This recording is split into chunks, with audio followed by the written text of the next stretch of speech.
Reforming Heart hari ke-114. Renungan ini diambil dari website pemuda.stemi.id.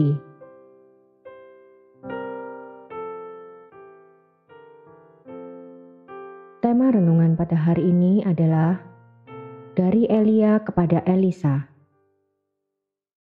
Mari kita membaca Alkitab diambil dari kitab 2 Raja-Raja pasal 2 ayat 1-25. Demikian bunyi firman Tuhan. Elia naik ke surga. Menjelang saatnya Tuhan hendak menaikkan Elia ke surga dalam angin badai. Elia dan Elisa sedang berjalan dari Gilgal.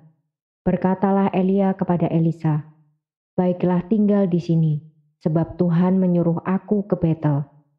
Tetapi Elisa menjawab, "Demi Tuhan yang hidup dan demi hidupmu sendiri, sesungguhnya aku tidak akan meninggalkan engkau." Lalu pergilah mereka ke Betel. Pada waktu itu keluarlah rombongan nabi yang ada di Betel mendapatkan Elisa. Lalu berkatalah mereka kepadanya, "Sudahkah engkau tahu bahwa pada hari ini tuanmu akan diambil daripadamu oleh Tuhan terangkat ke surga?" Jawabnya, "Aku juga tahu, diamlah."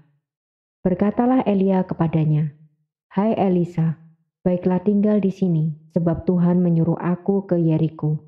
Tetapi jawabnya, "Demi Tuhan yang hidup dan demi hidupmu sendiri, sesungguhnya aku tidak akan meninggalkan engkau."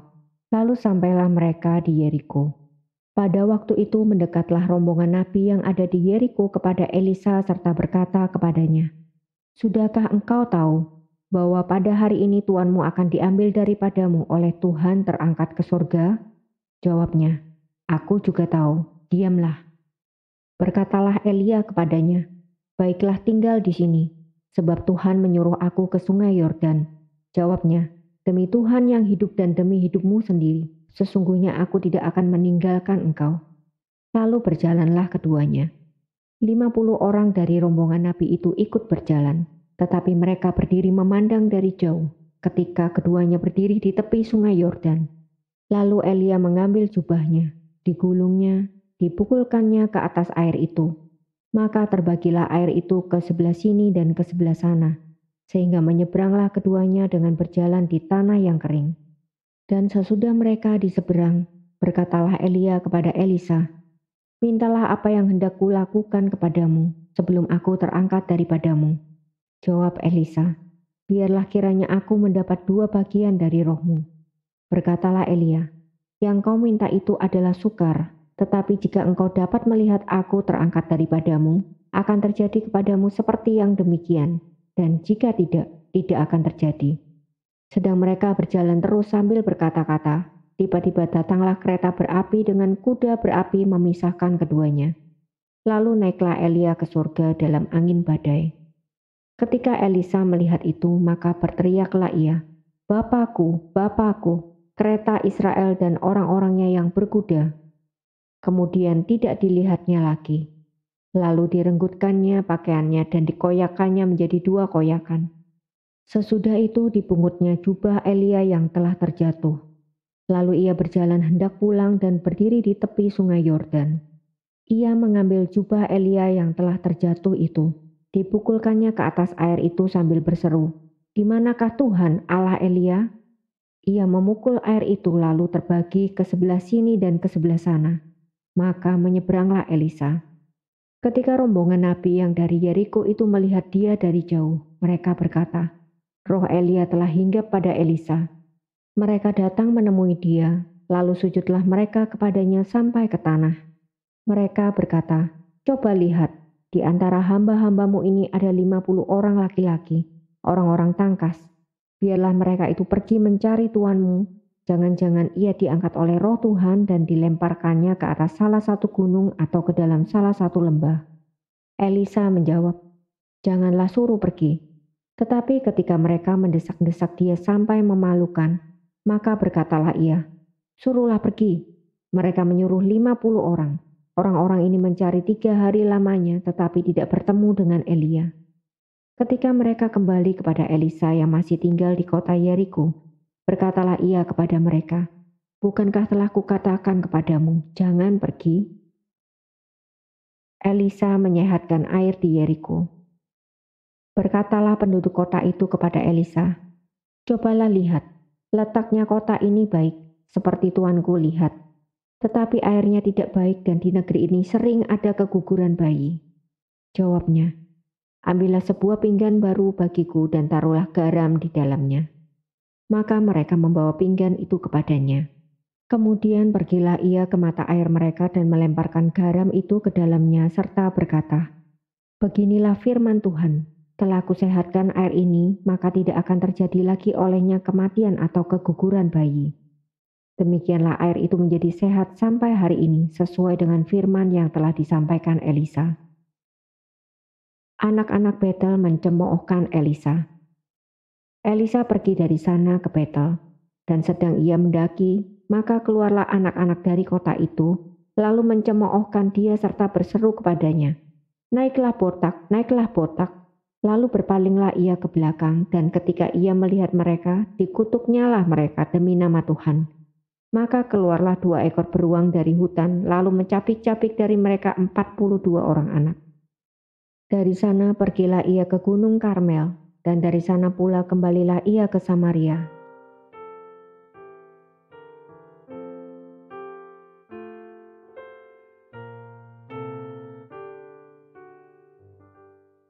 Menjelang akhir hidupnya di dunia ini, Elia menjalani beberapa tempat penting di Israel. Semua tempat penting ini berkait erat dengan kedatangan pertama Israel di bawah kepemimpinan Yosua. Elia dan Elisa berjalan dari Gilgal, kemudian menuju Betel, lalu Yeriko, hingga akhirnya tiba di Sungai Yordan. Pada zaman Yosua, Gilgal adalah tempat Israel berkemah ketika mereka sedang melakukan perang untuk menaklukkan seluruh Kanaan. Seperti tertulis di dalam Yosua pasal 5 ayat 10 dan Yosua pasal 9 ayat 6.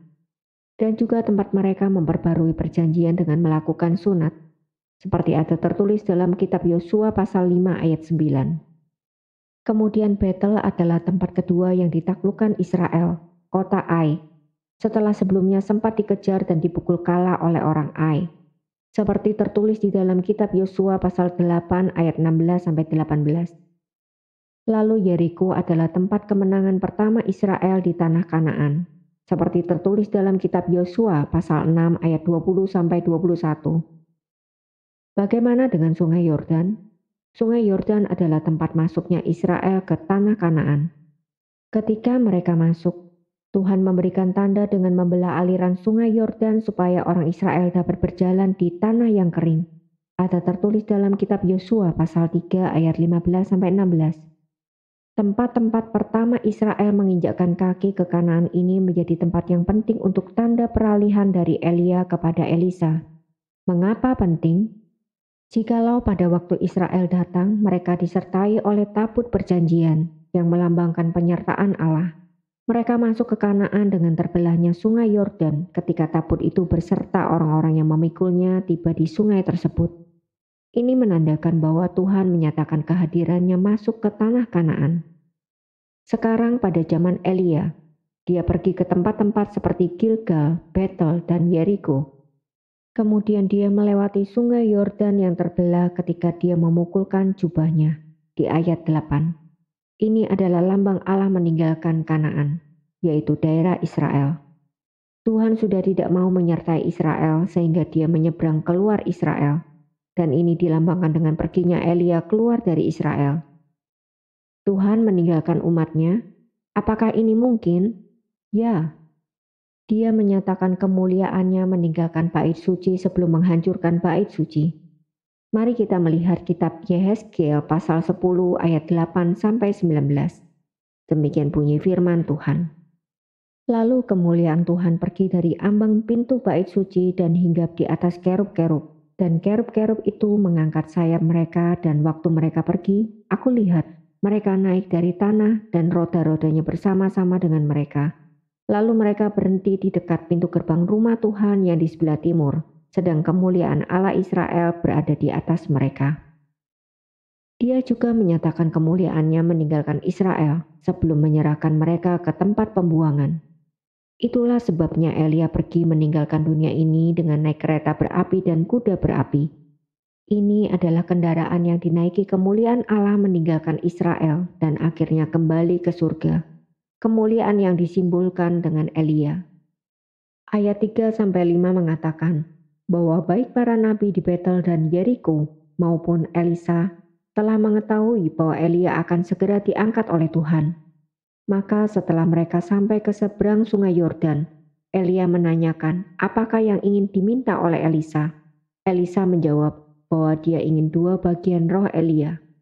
2 bagian ini adalah hak anak sulung yang menerima warisan, seperti tertulis dalam kitab Ulangan pasal 21 ayat 17.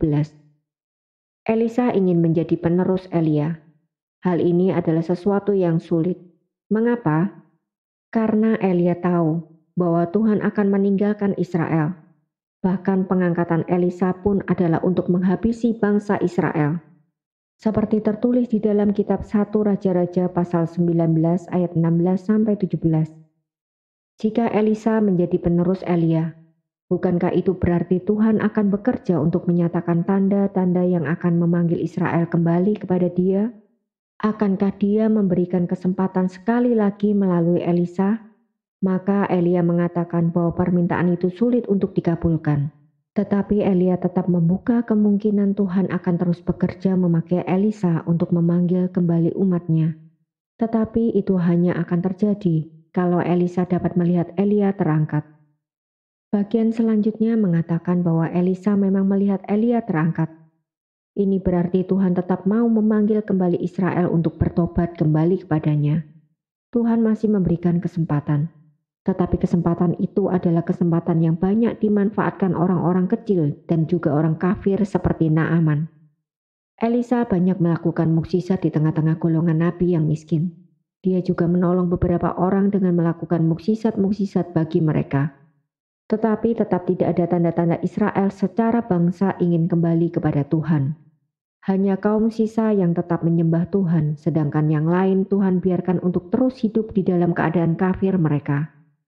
Bahkan setiap tanda-tanda yang dikerjakan Elisa untuk raja pun hanya sekitar kemenangan di dalam peperangan saja, tanpa adanya pertobatan ataupun dampak pertobatan yang sejati terjadi.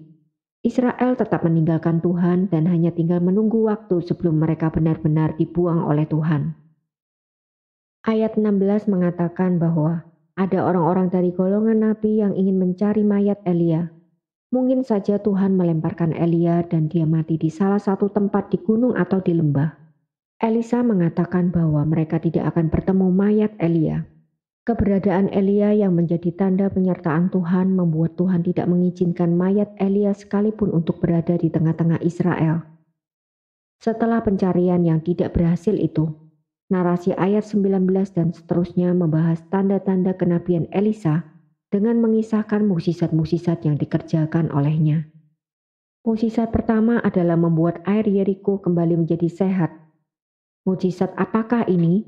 Ini adalah mukjizat sekaligus tanda pemulihan yang Tuhan sedang kerjakan.